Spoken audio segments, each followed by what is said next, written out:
Hello, world, and welcome to another exciting episode of the Little Bit Different podcast with your host, Cory Sterling. What's up? I hope everyone has been doing amazing and enjoying life since the last time you heard my voice. Wow, so nice to be here and to be back and to be connected again. So I'm really excited to share some of the information and deal with what I want to talk about in this episode. And really what I'm doing is I'm digesting a little bit of my time in Ghana. And I've been in Ghana now for 2 weeks, and it's a country that was always on my list of places that I wanted to go. It was always a dream of mine to spend some time in Ghana, and I'm so happy to be here. And it's so funny because sometimes with traveling, you end up learning very different things than you thought you were going to learn when you arrive to a place. And I can tell you from what I'm about to share in these different life lessons that I've taken from my time in Ghana, I can tell you that in all of the fantasies and dreams that I had about visiting Ghana, I never ever thought that what I'm going to share with you are the lessons that I've gotten from my time here. But that's what's beautiful about life. You get surprised, you get delighted, and sometimes you think certain things are going to happen and totally different things happen. So in my last episode, I spoke in general about my trip in Africa, and I mentioned a couple of the different things that I've done on my trip. So I don't need to repeat any of that. And really what I want to focus on is the time that I've spent here in the western region of Ghana, specifically at Cape 3 Points and in this region. I've rented out this studio space to record the podcast, which has been amazing. And I've also stayed at sort of an eco jungle lodge, which has been really cool too. And I just wanted to share basically 4 or 5 different really important lessons that I've picked up from this time. So just to explain a little bit about how I got here, I took a plane. Yes, we know that's I always love saying that. People are always like, oh, and how did you get here? And, the smart aleck response always is, oh, I took a plane. So I took a plane, and I wasn't sure where I was going to come visit. And it was between a couple of different places. I had done some research online, and it was between 2 choices. One of them was like a much nicer resort. And then there was here that had like a lot of, I think it's like 4.7 Google reviews with hundreds of reviews. Everyone's review that they left for this place in this region was just like amazing energy, crazy energy. What a special place. And I was definitely more drawn to that. I had tried to make a booking for the other resort, which is maybe an hour away from here in a town called Asim. And just like booking wouldn't go through. It just wouldn't go through. I wasn't able to complete it. And then I called them, and there wasn't really a connection, and they weren't sure that they could pick me up. And I was like, okay, maybe I'm just like struggling to make this happen. So then I looked at my reservation from Cape 3 Points and my time here. And they're like, yeah, hey, like you can call this guy and he can pick you up from the airport. I was somewhere on the street in Accra. I get this email. I'm like, okay, cool. So I walked up to some random person. I was like, hey, do you mind if I borrow your phone? They're like, sure. So I called this taxi driver, picks up on the first ring. He's like, hello. And I was like, hi, I'm coming to Takoradi. Can you, take me to Cape 3 Points? He's like, yeah, for sure. What time? Like it was so chick-chock, so quick, so awesome. All of it just happened so easily. And that's why I ended up coming here. And when I originally came here, I think I was going to stay for 2 days and then keep moving around. But I had really an aha moment that I'm excited to share with you. And then I was like, hey, I'm staying in this place as long as I possibly can.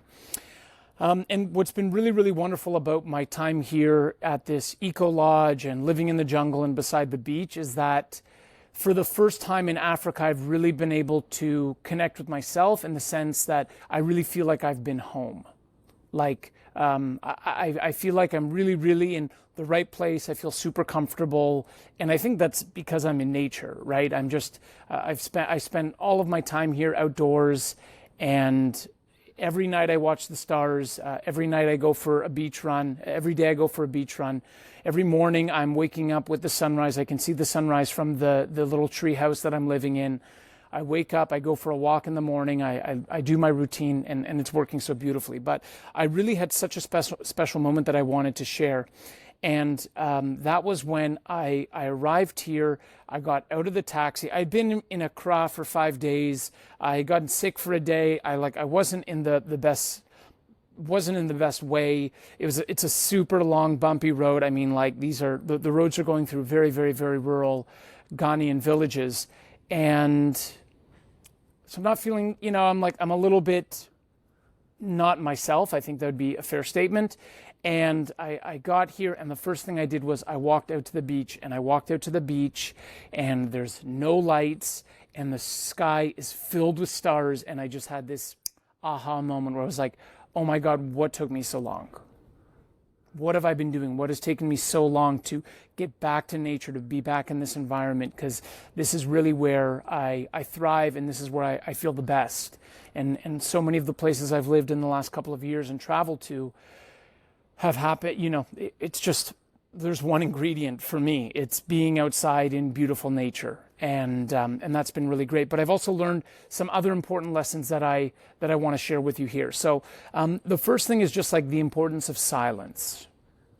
And as I share a couple of these lessons that I've taken from my time, living in the jungle and at the beach here for 10 days, so much of these realizations came to me in moments of silence. And even now, as I pause and I sit here in the Palm Tree Cathedral, I can hear the ocean in the background. I can hear the noise of the crickets. I can hear the chirping of the birds. And it's really this frequency that, for me, has produced the emotions and feelings and processes that I've gone through. And I'm so grateful for it. And I share this because I think if anyone's going through anything, I mean, we're always going through something in life, right? But I think that there's something that's so valuable about being outside in nature by yourself. And I just think of one of my best friends in the world, who all I want is for this person to feel love, to feel self-love, to thrive, to feel joy, to feel all the wonderful emotions. And it's like, I really feel like this person is like 2 days away, 2 days in nature alone away from getting so much and learning so much. And I just want to say that everything I'm about to share, I attribute to being in silence and being in nature. And there is something incredible, like these are my beliefs. This is how I look at the world. I understand everyone's different. But when, every night here I've taken a pillow, I take a pillow and I go lie on the beach and I look at the stars. I never know how long it is. I would say it's between 30 minutes to an hour, but I just lay down in silence and all I'm doing is looking up. And it's so, the silence and the vastness of the sky at night produces a different environment that opens us up to perceiving more, to learning more, and I think if one is curious, to experiencing more. So the first thing that I just want to say is, wherever you are listening to this, whatever it is that you're doing, if you can cultivate moments of silence, you will be able to experience it and see what comes up from it. And that's all that I'll say. I can't make any judgments. I can't draw any conclusions, but I think that's something that's important. The first thing that I've really learned, other than silence here, has been the importance of having a routine. And I think it's that my time here, I certainly had no intention to come up with these realizations. And I remember when the first time I lived at the beach, I did some personal writing that I shared out with my writing list about the importance of routine and how for so many years I resisted routine. And like, for me, what routine used to look like, and this is like this, I talk about this all the time because it was the most powerful emotion, one of the most powerful emotions I had. I used to live in Vancouver. I used to work at a law firm. And I remember that I would get into the office at like Monday at 8:30 or 9 o'clock or whenever it was, and I would know exactly what was going to happen in my week. Like, everything was planned. Okay, Wednesday morning, I'm teaching spin. Then I have this coffee meeting here. Then I'm doing this. Then I'm giving this presentation. Then this assignment's due. Then I'm going here. Wednesday night is football practice. Thursday is and it destroyed my soul. And I think when I was younger, I used to associate that rigidity and scheduling with a routine, where really it's quite different. And one thing that I've learned for myself, and I've noticed in my own behavior during my time here, is that routine is grounding.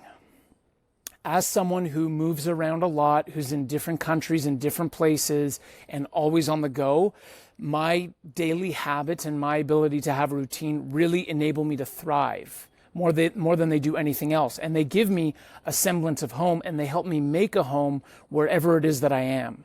And that's just, I really realized that here because, in the last podcast I mentioned, okay, when you get to a new place, you're showing up as the latest software version of yourself. Cool. Love it. So into it.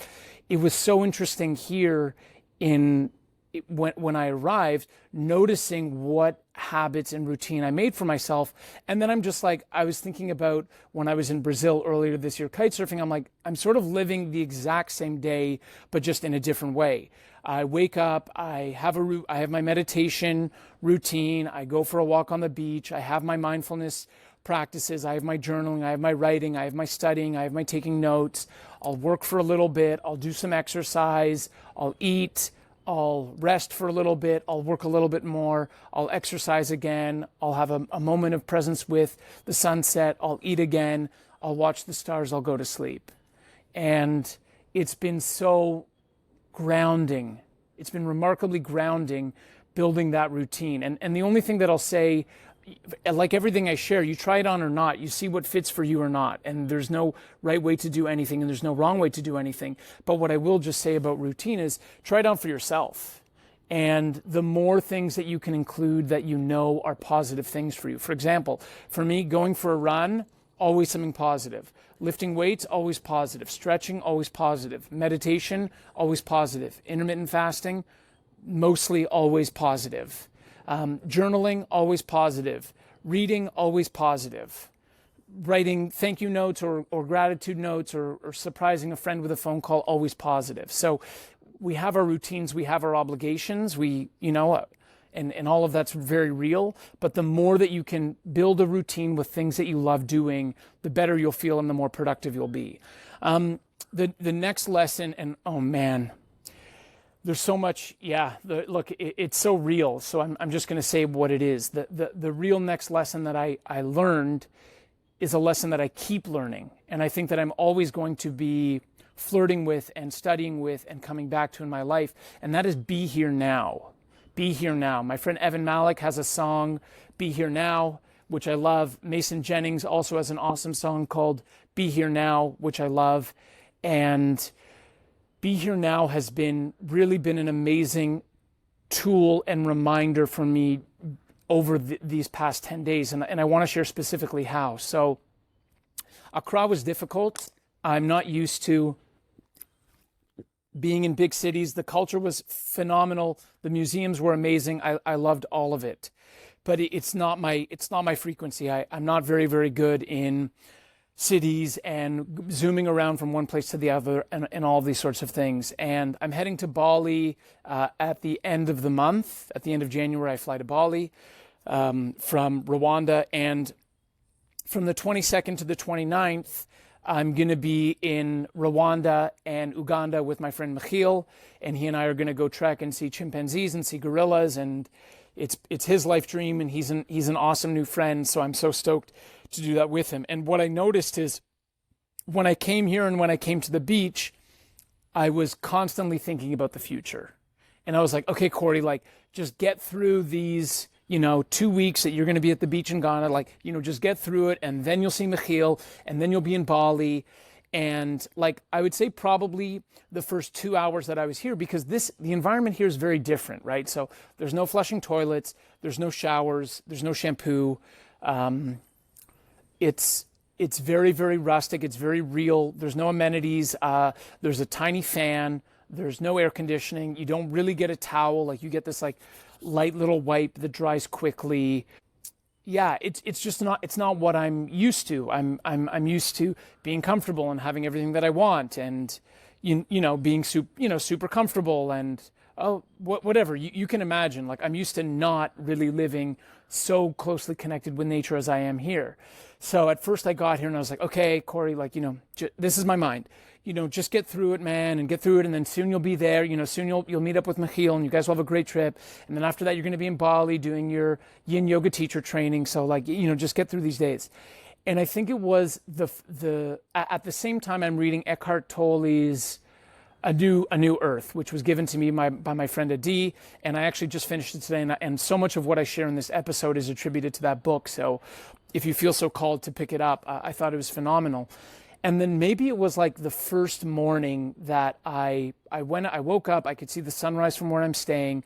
I meditated by the beach. I was going for a walk in silence on the beach to start my day. And I was just like, holy smokes, look where I am. This is incredible nature. This is everything that I want. I'm exactly in the right place where I want to be. And it was such a powerful reminder to be here now. And I was like, okay, Cory, scratch whatever I was saying last night.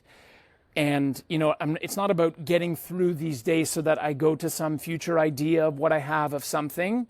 But instead, I was just like, for every second that I'm here, I want to be present that I'm here. And any moment that I catch myself thinking about the future or creating that my future is going to be better than whatever's happening now, I would just cancel it out. So at any moment where I'd be like, oh, nice, I'm so excited for Bali, I would just be like, no, like feel the sand at your feet, look at how amazing this view is, go for a walk in the jungle, whatever it is, realize how special it is here now. So it's a reminder, and this will be a lifelong practice for me. I can only speak for myself, but being present's a real thing. Being here now is so powerful. And it was just striking. It was a striking example of me getting lost in a future fantasy of something that's not real, to not be connected with what was happening in front of me. And so I share that with you.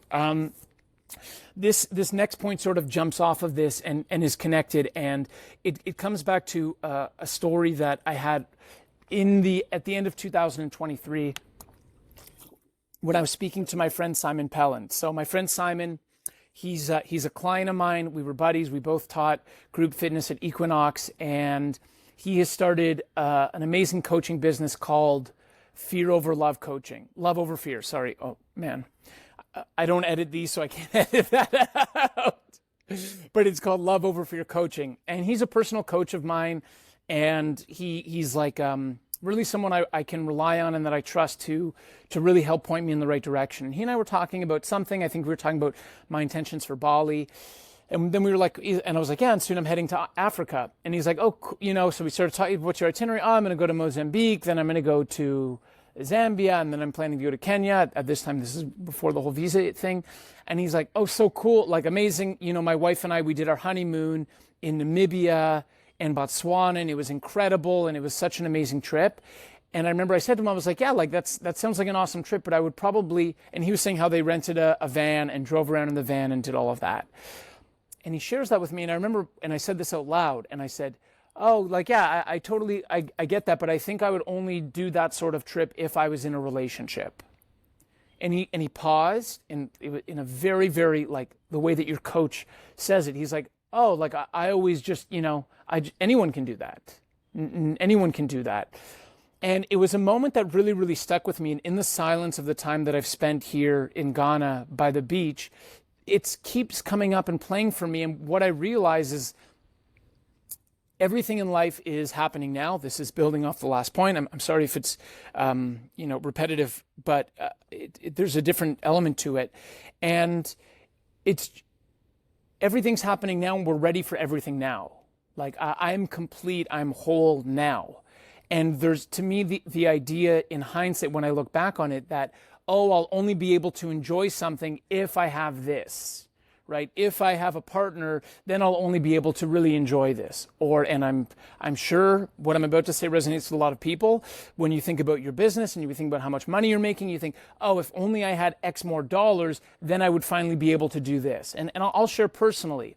For many, many years of my life, I did not feel like I was ready to be in a relationship, because I didn't feel like I was ready to start a family, because I didn't feel like I was in a financial position where I'd be able to do this. And for years, I would say all of my early 30s, really, like from my early to my mid 30s, that was a story that I had, where I was like, okay, well, you know what, I'll be single and I'll keep working hard and I'll save money, and then one day I'll be, then I'll have it, one day I'll have enough, right? Let's just leave it at that. You can apply it to anything. Oh, when I have a six-pack, I'll be happy. Or when I have X number of vacation days, I'll be happy.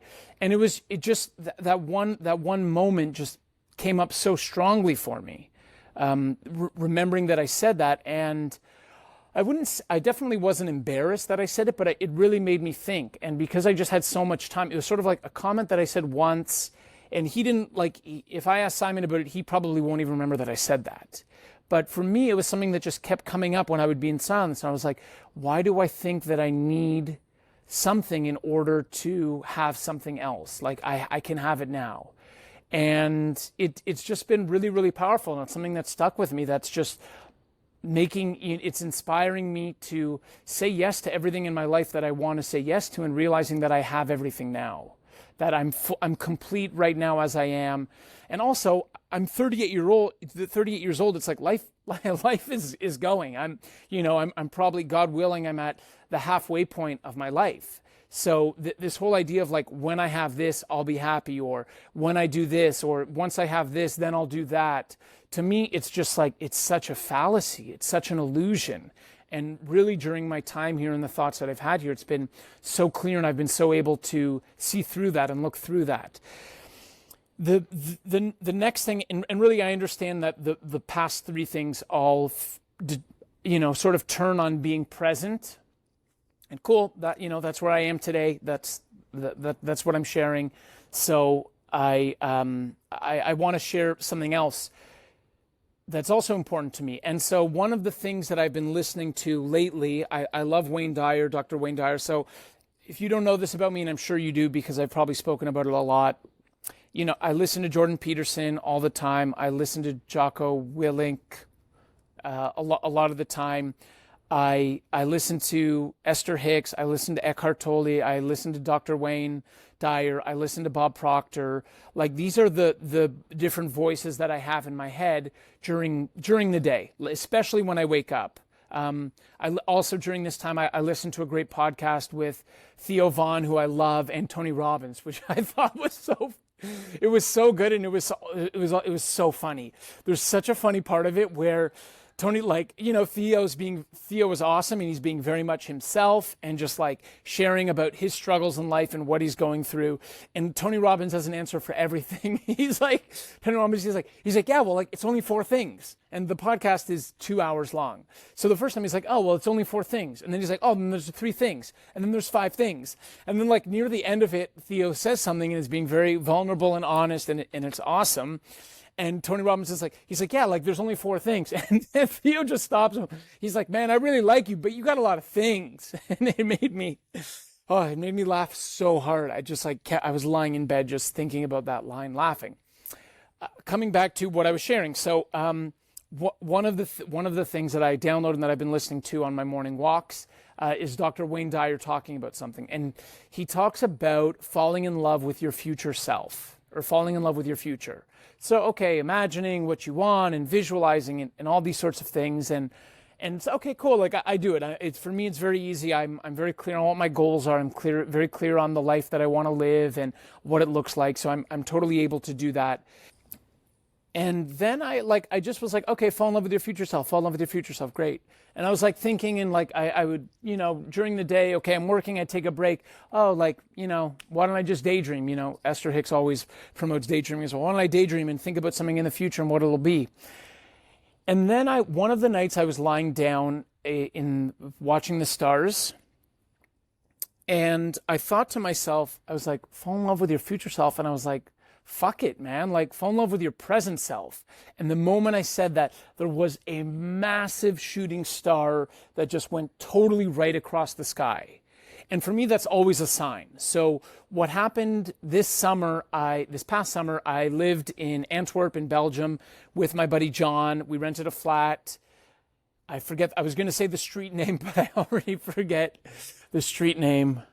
Yeah, I forget the street name. And we had a rooftop for the flat that we were living in. And our neighbor, and don't ask me how, and don't ask me why, don't ask me anything about this, our neighbor had a whole bunch of peacocks that they kept in. They like built a massive cage, and there were like 40 peacocks. And we rented the flat May, June, July, when I had a visa in Europe. And we didn't know anything about this when we rented the flat, but we learned that peacock mating season is May, June, July. So there were a lot of noises, a lot of peacock noises going on. And we would always be chilling at the top of the rooftop or like at the table outside. It was a beautiful space, looking over where the Saturday market is. It was an awesome place. And these peacocks were there. And we had this joke whenever we would chill or friends would come over, I would hang out with people there. Where it was like, if you said something and it's true, the peacocks would make a noise. Right? So we would say something like, oh yeah, okay, everything's always working out for me. And then we hear like, it's my best peacock noise, sorry. The peacocks would make that noise. And what that translated to after I went back to Praia in Brazil and I was there for a little bit, I would lie down in the park in Jericoacoara, Parque Nacional Jericoacoara in Ceará. And anytime I would lie down there, if I was with a friend and we were hanging out and I would say something, and I would say something or they would say something and we'd see a shooting star, it was like, hey, that's true. Same thing by myself. Like sometimes I would just go out, bring a blanket, lie in the sand in the park and just look at, like, this is how I spend my time. This is who I am. And so for me, it's very, very strong. And I had that moment of like, I was like, fuck your future self, fall in love with your present self. And the moment I said that, it was just like such a sign for me. It was so cool and so validating. And I've really been enforcing that and practicing that since. Where now I'm not like, oh yeah, Cory, you should be so happy and proud when you achieve this or when you do that. I was like, man, I'm living my life. I'm doing things that light me up. I'm very happy. I'm very happy with what I'm doing and how I'm doing it, and like why not celebrate my present self? So that was another really cool takeaway, and that's sort of like been a mantra or a motto that I've picked up from my time here. And I have one last piece that I'm going to share of sort of something that I've learned or something that's been really cool about my experience here during this time, and that's what I call my Castaway Phase, which is I'm in it right now. So obviously when I record these, I put on a tank top. When I have work calls, I'm wearing a tank top. But other than that, I'm in a pair of shorts, and there's no mirror in my place. I don't have a mirror. I haven't looked in the mirror in a while. Since the first time I got on Zoom on a client call, I was like, whoa! I was like, okay, I guess that's what I look like. And it's just been, oh my God, it's been so much fun and so liberating to just not have mirrors and not really care at all about what I look like. I've loved it. I've loved it. I've loved it. I've loved it. And I'm loving my Castaway Phase. Once I move on, the next place I go to, I don't know, maybe I'll go see a barber. Maybe I won't. I don't really care. I'm not really concerned about it. But I just want to share that this period here in the jungle and by the beach has been like, it feels like it's been ultra productive. Like with work, there were so many awesome things that we accomplished in such a short period of time, and so much success and so much positive momentum. And also on the personal side, like all of this growth, all of these sort of lessons that I'm going through and things that I'm realizing. And like, in addition to that, I just feel amazing. Like I've felt amazing while I've been here. And I think that like part of that is also attributed to just no distractions. There's no distractions. You can't run away from anything. And it's also cool like that there's no females around, right? I'm a single guy, and I've really appreciated this time. It's like there are some things in your life when you can be in an environment where some of these, distractions are totally removed. It heightens everything else that you're focusing on. And so I've loved my Castaway Phase. I'm really not ready for it to end. And I've just loved not having any form of distraction. And like, even if that's distraction of looking at myself, I forget where I was somewhere where I didn't have mirrors for a long time, and then I had mirrors, and it was just so weird. So that's just me. Again, all of this is very personal, but these are things that I'm sharing, important life lessons from time spent in the jungle and what I've learned from being here. So I'll just wrap everything up and put a nice little bow tie on it to round out this episode. And I hope you found it interesting, and I hope that something resonated. I think a lot of the things that I go through are things that we go through together as people.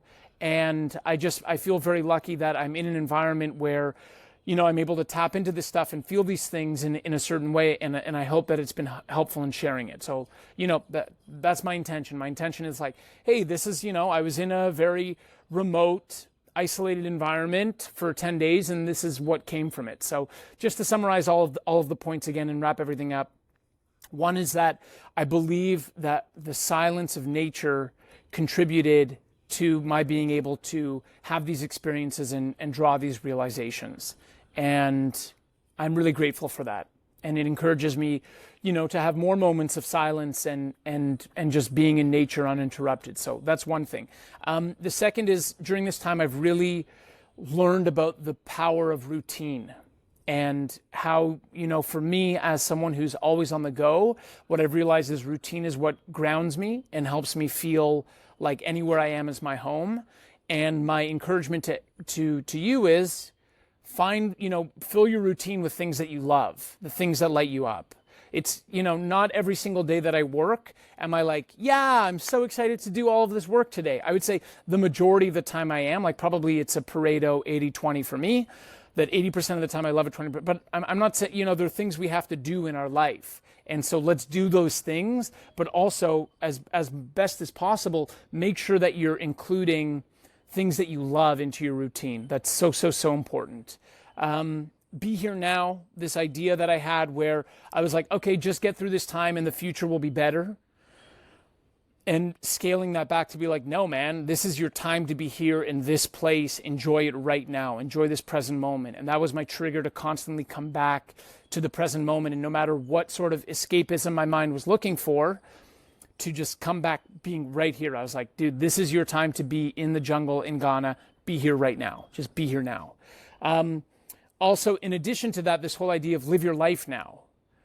Realizing that you don't need anything to have anything else. You can have everything here and now.